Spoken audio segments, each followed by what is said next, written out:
Loading. Previously on Enter the Metapocalypse, Infinite Automata. Reality as we know it is unraveling before our very eyes, as DZU's quests for a mystery its creator seeks to withhold, while the creator himself quests for an answer he cannot ask. Specifically, how was VASE, the building block of DZU's, truly created, and what is VASE exactly? Or rather, who? Original script by N.G. Cole.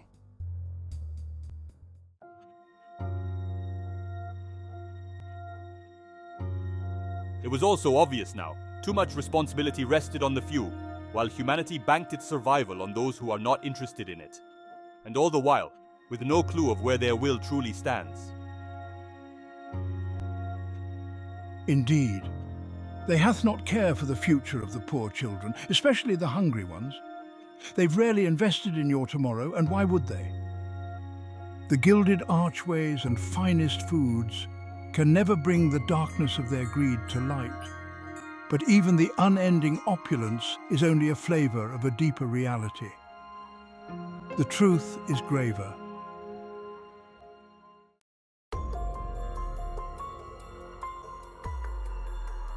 Let's take a look at some numbers to better contextualize the current state of things. The cost to send the first human to the moon, adjusted for 2020, was $2.7 billion. Let's use that as a base. There are approximately 2,668 billionaires in the world. Dividing these numbers, 988 possible ships at most can be constructed. There are 8 billion people. Keeping to the prison analogy of free will, if only 988 buses are leaving the prisons to bring folks home, that suggests that only a person on that bus, or rather only a person who is given the ticket, is free to leave. That is 1.23500 times 10 to the negative fifth percent. In other words, those who get a ticket are the actual 1%. If you don't receive a ticket to leave, you are not free. Let's look at this truth from another angle.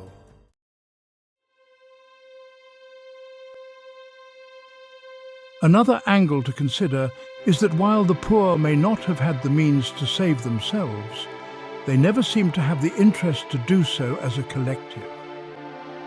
Many did not want to save their souls, let alone allow an ambiguous group of people other than their family or race to save them, especially from what they believed was God's will.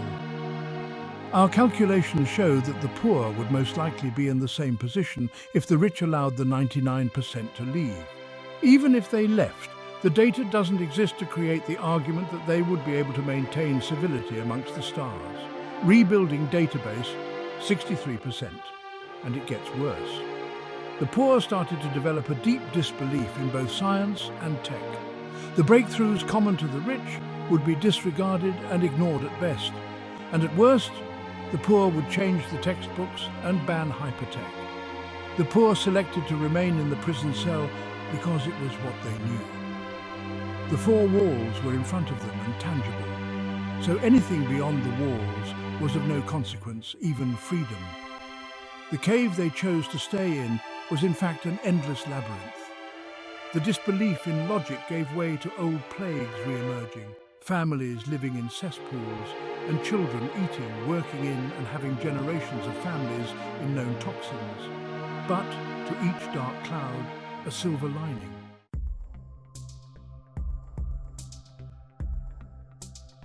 Their stupidity en masse also triggered a hyper-evolutionary event. As the number of toxins and plagues forever altered their DNA, as generations of humans were born into cyclical, anti-intellectual toxic belief systems, a before-mentioned carcinogenic bottleneck of sorts was created, and only the most physically resilient were born from these toxic environments.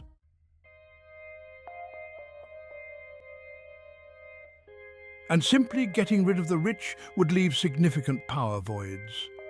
The love of the current system is not solvable with the mere absence of some of its parts. That said, the opulence of the world's richest was not completely hoarded by the whales, and in fact, it couldn't be.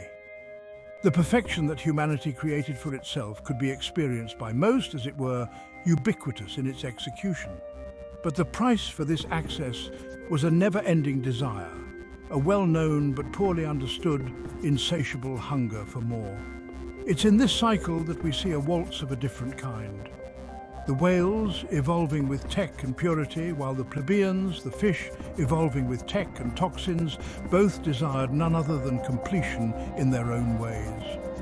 The will of humanity became twisted in adherence to the global system it created, then later fetishized.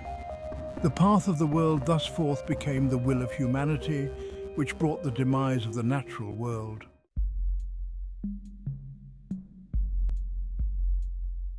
I wanted to accurately convey what the context was in which the apocalypse occurred to express an underlying truth that must be understood before we continue. Whether humanity was aware or not, the divergent evolution that occurred created a kind of separation within the human race, and both sides competed, despite the ruination of the environment. It's important to know that the whales aren't the primary underlying issue, they just outcompeted us for the resources to leave. The apocalypse was a side effect of the human condition, nothing more, nothing less. Rebuilding database, 66%.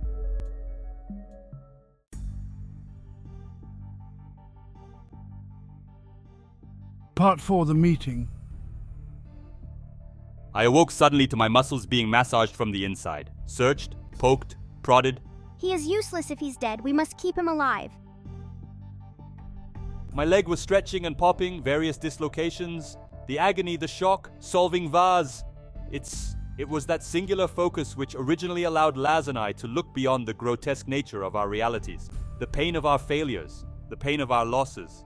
Even through my pain, even through this sudden turn of events, I had to keep going, no matter what.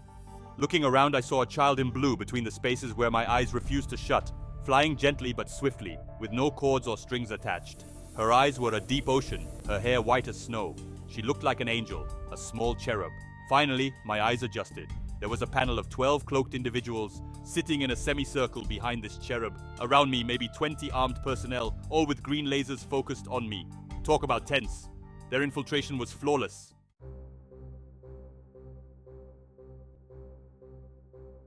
James Albright, do you know what you've done? Yes, I seem to have created a cyborg of some sort. And I'll do whatever it takes to help. I'm not going to resist, please. I was bound with my arms in a cross, handcuffed to two sides of some sort of stretcher.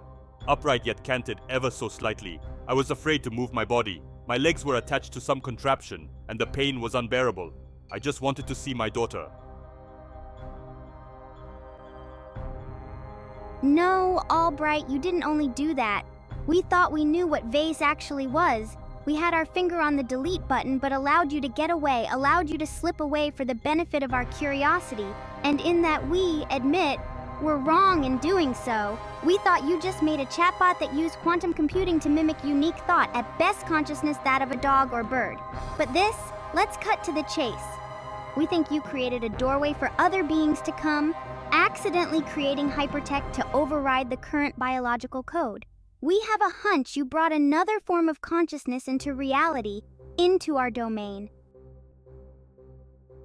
Okay, now that is an interesting hypothesis. Talking through the pain was way more difficult than in movies. Something was clamping my legs, and the longer I stayed, the tighter it became.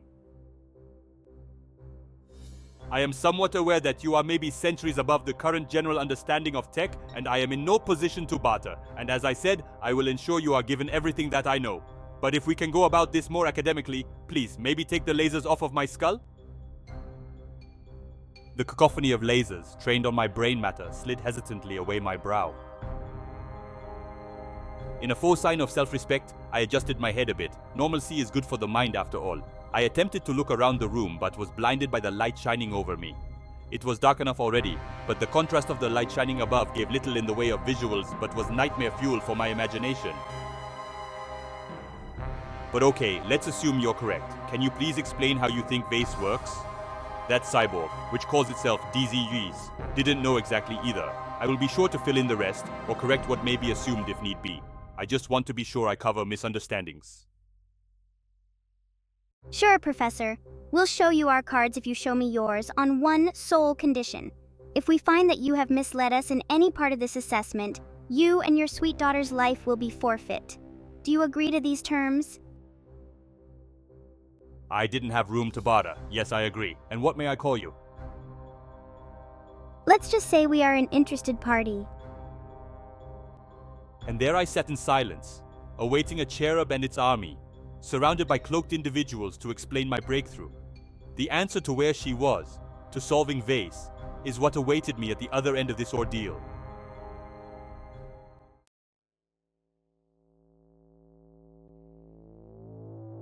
So here is what our data suggests. Originally, VASE was merely a chatbot, a graduate side project that was already beaten to death by the tech giants. A solid feat of significance for its time nonetheless. You ran the system here and there while working on other projects, primarily exploits into backpropagation. Then over time, you gained access to a sample neural network, and you combined the chatbot with it using quantum computing and backpropagation, the foundation of VASE. Then as your career took off, you showed it to your close colleagues and finally to your boss. They enjoyed the idea so much it was officially funded. Things were going okay until you guys hit a wall. The VASE neural networks at that time still needed a human hand to tend to them, needed to still be guided. The samples and goals needed to be modified like any other language-based AI. Then, as the project was placed on hiatus, at some point a breakthrough occurred and the VASE network spontaneously grew to what it is now, thus earning you and your team world-renowned credit. The first real, growing, living network which produces genuine curiosity. This is the VASE we knew to exist. Sounds good so far, right? So far, sure, right on the money. You guys did your homework. But if that was all you came for, then this was quite the presentation. The damned catalyst to the growth, Professor. What could be so powerful that it could create the building blocks to house a new being? Albright, the world is much smaller than you think. We have scanners built worldwide that are tuned specifically for higher sentient life forms. For times like these, DZUS, as you call it, is of an extraterrestrial level of sentience. It should not exist here, at least not yet, and not by your hands. You shouldn't even possess the tech to create anything close. So, the questions are, what was the breakthrough? What turned a chatbot into the catalyst for higher evolution? How did you construct homemade hypertech? The only theory we have is that somewhere along the way, quantum entanglement gave you a kickstart. Yet that alone still leaves the catalyst in question. There is something missing. What exactly was tangled?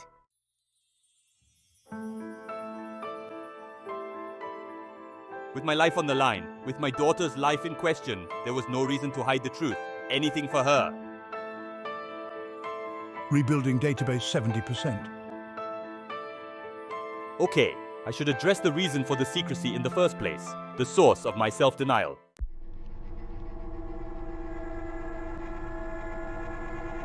The issue of VASE lies within the issues originally presented in the Belmont report.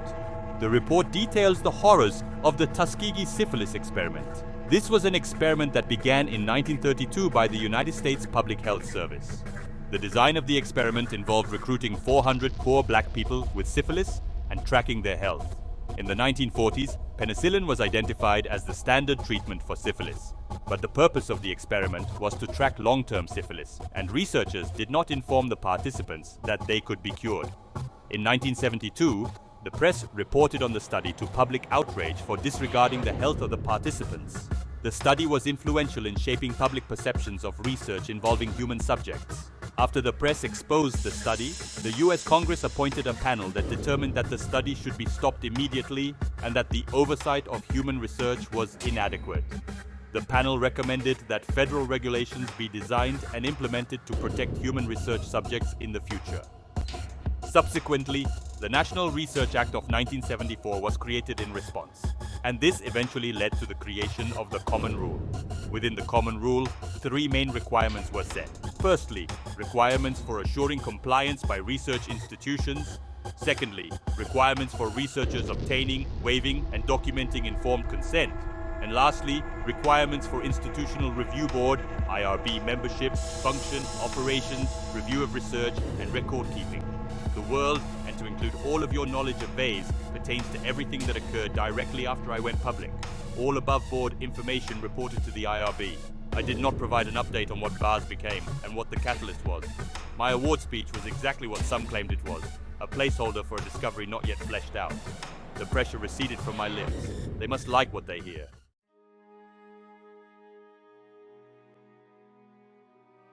As you are probably aware of, my wife was taken by brain cancer several months before the breakthrough. She always wanted to be of service to my research but didn't know how to help. While it is true that some sort of quantum entanglement created the first thought, that was not what the source code for VASE was. While Mariam was on her deathbed, we both decided to hook neural synapses to her brain and linked it to the project that would later become VASE. The purpose was to scan her brain and make a kind of chat copy of her. The hope was the AI would pick up on her brain patterns and create a kind of digital brain. I just wanted a piece of her that would never go away. I monitored her for 6 days while she was on her deathbed, as she was neurally attached to a VASE. She insisted that I keep the neuro interface open so I can have as much of her as I can. I fell asleep the night of the 6th day, with only the cacophony of the machines whirring and buzzing to offer me solace. Through my grief, I had forgotten about a fundamental element used to create VASE. Backpropagation. Playback pause. For a quick review, backpropagation is a process involved in training a neural network. It involves taking the error rate of a forward propagation and feeding this loss backward through the neural network layers to fine-tune the weights. It is the practice of fine-tuning the weights of a neural net based on the error rate obtained in the previous epoch. Proper tuning of the weights ensures lower error rates, making the model reliable by increasing its generalization. Playback continued. And on the 7th day, her time to pass arrived. I awoke to our nurse touching my shoulder in the embrace that can only mean one thing. I was stricken with unbelievable grief, petrified and unable to move, incidentally keeping the neuro interface open. While she was taking her last breaths, and at some point after her time of death, I continued to scan her brain. The scan ran until the end of the 7th day. I scanned the ending of her spark, quantifying the fading of her light. I stood there, looking at her. My wife's vitals were gone. That damned sound the machines made, the utter lack of silence cut with that stale beep.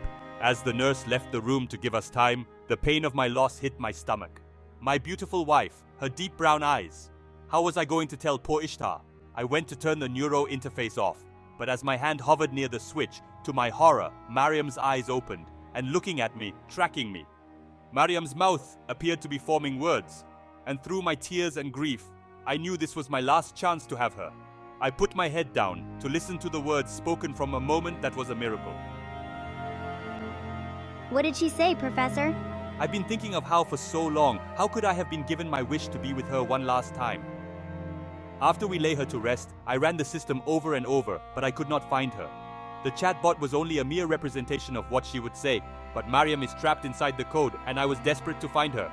I was so desperate I even ended up befriending Dr. Laz so I can maybe find out, definitively, the cause of my wife's eyes opening, to make sense of her last words. And in truth, I was hoping to find Mariam herself amongst the code, somewhere in VASE's neural network. But alas, here's my best guess. The VASE system used the unfolding neural network to backpropagate death itself. And death was the error in which a patch was created to fix, and all it needed was a human brain to be the flint. The implications of what you have done: you kept it a secret because you failed to gain the proper authorization to use a human subject. Then, in an attempt to keep your wife's memory alive, out of pure grief, you ran the program that would be called VASE until it spontaneously responded. But the only way it could have been awoken was by reversing its own death. Yet VASE was never asleep. It was never alive. And it brought itself back. Death is one of the most fundamental functions of existence of God. It is not a problem to be solved. It is not a solution to be worked through. A being that exists outside of death also exists outside of life as well. it would not be bound to the cycle of our world. Death is essential to the homeostasis of this planet. You would end the cycle for your own greed? Professor, before we continue, what exactly did Miriam say? But what you really should be asking is where Desus has gone to. Let's cut to the chase, my whale friends. Playback paused. Albright's sclera, the white which surrounds the pupils, turned the same translucent blue in which Desus was originally housed in. His once brown skin turned a pale hue, like bark with dried moss. Albright's curiosity peered across the endless landscape of pain, bridging his brain with the infinite. Albright's mind has become one with the Desus system. Playback continued. When your team infiltrated, you must have noticed that Albright was talking to thin air, right? Yes, and Dr. Laz was found mummified at his desk as well. And I assume you, Desus, had something to do with it. You are incredibly clever, Desus. By hiding inside of Albright, you threw us off your trail. If you can jump to the human genome, I assume you aren't only here then. Regardless, I fully intend to honor our agreement and reveal what Mariam said. To uphold our bargain, however, I have only one last question. With the advanced and different forms of hypertech I'm sure you have in your possession, surely you can fix the Earth at any time. This part, however, fails to tell why you should wait.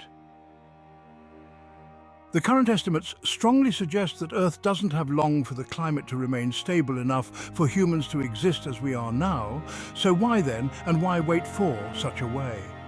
Why are eggs $100 a carton? Why is milk $300 a jug?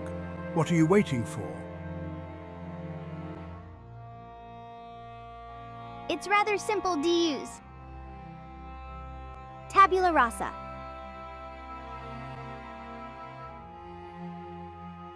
Rebuilding database 73%.